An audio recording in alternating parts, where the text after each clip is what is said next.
হাদিসে নাকি গারকাত গাছ নিয়ে কিছু কথা আছে। এই গারকাত গাছ সম্পর্কে জানতে চাই। আসলে আসসালামু আলাইকুম রহমতুল্লাহি ওয়া বারাকাতুহু। ইসরায়েল সম্পর্কে কিছু আলোচনা শুনুন মোস্তাফিজুর রহমান হুজুরের কাছ থেকে। হাদিসে নাকি গারকাত গাছ নিয়ে কিছু কথা আছে। এই গারকাত গাছ সম্পর্কে জানতে চাই। আসলে গারকাত গাছ কি, এর গোপন রহস্য কিছু আছে কিনা, আর এই গাছকে ইহুদিদের গাছ কেন বলা হয়, ইসরায়েল কেন এই গাছকে এত ভালোবাসে ইহুদিরা। ভেরি ভেরি ইম্পর্টেন্ট একটা বিষয়। হাদিসটা আমি পরে বলছি, তার আগে এই গারকাত গাছ সম্পর্কে আপনাদেরকে কয়েকটি কথা বলি। এই যে নেতানিয়াহু, ইসরায়েলের যে প্রেসিডেন্ট, বিলিয়ন বিলিয়ন ডলার খরচ করতেছে এই গারকাত গাছের পেছনে। গত 5 বছরের আমি তথ্য দেখলাম ওদের ওয়েবসাইটে ইসরায়েলের, সেখানে দেখলাম গত 5 বছরে তারা 24 লক্ষ গারকাত গাছ এই ইহুদিদের বিভিন্ন জায়গায় তারা লাগিয়েছে, এবং এসেনশিয়াল বা ম্যান্ডেটরি করে দিয়েছে যে প্রত্যেকটা বাড়ির পাশে ফাঁকা জায়গায় গারকাত গাছ লাগাইতে হবে। পার্কগুলো যেখানে মানুষ হাঁটা চলাচল করে ওই জায়গায় অবশ্যই গারকাত গাছ থাকতে হবে। এবং তাদের যে রেল লাইন, ইসরায়েল তো বেশি বড় দেশ না, আপনারা সকলেই জানেন, এই রেল লাইনগুলো 40 কিলোমিটার পর্যন্ত তারা এই গারকাত গাছে ভরে ফেলেছে। আরেকটা বিষয় আপনাদেরকে বলি, আগে কিন্তু এটা ছিল না, এখন কিন্তু এই শুরু হয়েছে।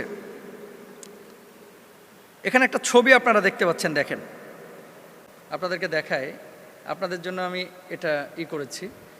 এখানে একটা ছবি দেখতে পাচ্ছেন, দেখেন, একটা সবুজ গাছ। এই সবুজ গাছটায় পাশেই দেখেন একটা ছেলে এবং একটা মেয়ে, ছেলেটা টুপি পরা এবং মেয়েটা টুপিহীন। এখানে সবুজ একটা গাছ দেখতে পাচ্ছেন, এটা কিন্তু ইসরায়েলের মানে একটা সাইট থেকে নেওয়া। এই যে সবুজ গাছটার নিচে একটা ছেলে টুপি পরা, একটা মেয়ে টুপি ছাড়া, দুইজন কিন্তু চোখ দুইটা ঢেকে মানে খোলা রেখেছে, আর মুখের নাক পর্যন্ত তারা ঢেকে রেখেছে। এই ছবিটার একটা উদ্দেশ্য আছে। কি উদ্দেশ্য পরে বলতেছি।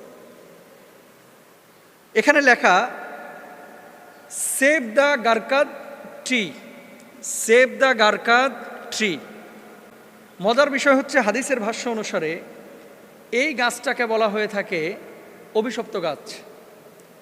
এই গাছটা হচ্ছে ইহুদিদের গাছ। খ্রিস্টানদের ধর্মমতেও এই গাছটা হচ্ছে অভিশপ্ত গাছ। মুসলমানরা এই গাছটাকে পছন্দ করে না, খ্রিস্টানরাও পছন্দ করে না, কিন্তু ইহুদিরা এই গাছটাকে ভালোবাসে। ইদানিং ইহুদিরা ইউরোপের বিভিন্ন দেশে, পশ্চিমা বিশ্বের বিভিন্ন দেশে ক্যাপ বেচতেছে। এই ক্যাপের মধ্যেও লেখা সেভ দ্য গারকাত ট্রি, গেঞ্জির মধ্যে লেখা সেভ দ্য গারকাত ট্রি, তারপরে আপনার ঘড়ির মধ্যে সেভ দ্য গারকাত ট্রি, তারপরে তারা তাদের প্যান্টের মধ্যে সেভ দ্য গারকাত ট্রি, ক্যাপের মধ্যে সেভ দ্য গারকাত ট্রি। বেচতেছে কয় টাকায় জানেন? একটা ক্যাপ 10 পাউন্ডে বেচা হচ্ছে, একটা গেঞ্জি 30 পাউন্ডে বেচা হচ্ছে। এমনও আছে যে একটা প্যান্ট তারা 40 পাউন্ড, 50 পাউন্ড, 60 পাউন্ড পর্যন্ত বিক্রি করতেছে। তো সেভ দ্য গারকাত ট্রি, সারা বিশ্বের বুকে এত গাছ থাকতে এই গাছটাতে তাদের নজর কেন? এবার আসেন হাদিসে। আল্লাহ রাসূল সাল্লাল্লাহু আলাইহি ওয়াসাল্লাম হাদিসের মধ্যে কি বলেছেন দেখেন। রাসূল আকরাম সাল্লাল্লাহু আলাইহি ওয়াসাল্লামের একটি হাদিস, যে হাদিসটি হযরতে আবু হুরায়রা রাদিয়াল্লাহু তাআলা আনহু থেকে বর্ণিত। লা তাকুমুস সাআ হাত্তা ইউকাতিলুল মুসলিমুন আল ইয়াহুদা ফায়াকতুলুহুমুল মুসলিমুন হাত্তা ইয়াহতাবিয়াল ইয়াহুদ মিন ওয়ারাইল হাজার ওয়াশ শাজারি ফায়াকুলুল হাজারু ওয়াশ শাজার ইয়া মুসলিমা ইয়া আব্দুল্লাহ হাদা ইয়াহুদিয়ুন হাদা ইয়াহুদিয়ুন খলফি ফাতাআলা ফাকতুলহু ইল্লাল গারকাদ ফাইন্নাহু মিন শাজারিল ইয়াহুদ। আবু হুরায়রা রাদিয়াল্লাহু তাআলা আনহুর হাদিস। সেটা কি? ততক্ষণ পর্যন্ত কিয়ামত সংগঠিত হবে না যতক্ষণ পর্যন্ত না মুসলমানদের সঙ্গে ইহুদিদের যুদ্ধ হবে। মুসলমানগণ তাদেরকে হত্যা করবে, ফলে তারা পাথর বা গাছের পেছনে লুকিয়ে থাকবে। তখন পাথর বা গাছ বলবে, হে মুসলিম, হে আল্লাহর বান্দা, এই তো ইহুদি আমার পেছনে লুকিয়ে আছে, এসো তাকে হত্যা করো। কিন্তু গারকাদ নামক গাছ দেখিয়ে দিবে না, কারণ এটা হচ্ছে ইহুদিদের সহায়তাকারী গাছ।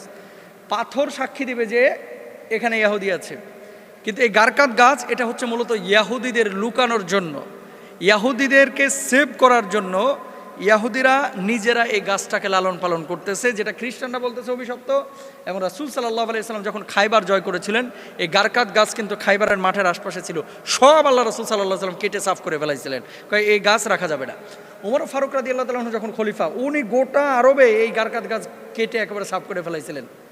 এবং ইয়াহুদিদের এই সমস্ত জায়গাগুলোতে যখন ইয়াহুদিরা বসবাস করেছে, তাদেরকে আঘাত করে নাই, কিন্তু এই গাছ সাহাবীরা পছন্দ করে নাই, নবী আম্বিয়া আলাইহিমুসসালাতু ওয়াসসালামও পছন্দ করেন নাই।